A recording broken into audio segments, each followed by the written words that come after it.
অব্যাহত রয়েছে। আমরা মনে করি না যে দুর্নীতি একটি জাদুর মতো হঠাৎ করে চলে যাবে। এটা আমাদের সমাজের রন্ধ্রে রন্ধ্রে এমনভাবে মিশে আছে যে এটা যাবেও ধীরে ধীরে।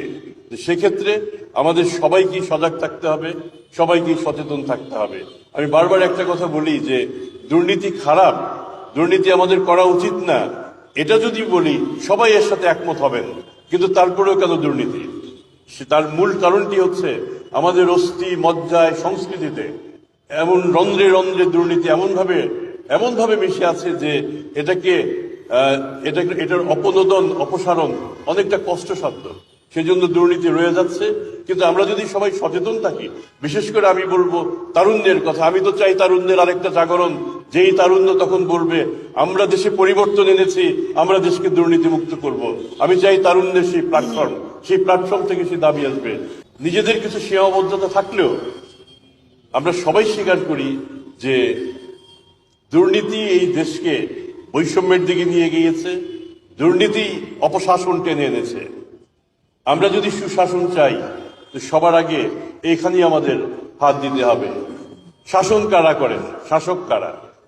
যারা গণপ্রতিনিধি, যারা নির্বাচিত হন, যারা সরকার গঠন করেন, যারা এমপি, যারা মন্ত্রী, এবং একালের কথা বলতে হবে যারা উপদেষ্টা, তারাই তো। এবং প্রশাসন। আমরা যদি নির্বাচনে সঠিক লোককে নির্বাচন করি, আমরা দুর্নীতিগ্রস্তকে নির্বাচিত করব, আমরা সন্ত্রাসীকে নির্বাচিত করব, আমরা চাঁদাবাজকে নির্বাচিত করব, তাহলে আমরা কেমন করে প্রত্যাশা করব দেশে সুশাসন আসবে?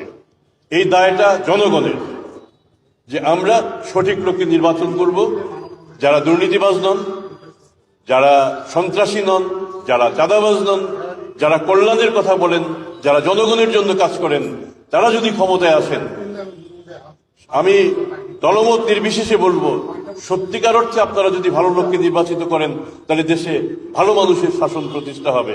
আর ভালো মানুষের শাসন যদি প্রতিষ্ঠা হয়, আমার মনে হয় দুর্নীতি দমন কমিশনের মতো এরকম কমিশনের দরকারই হবে না।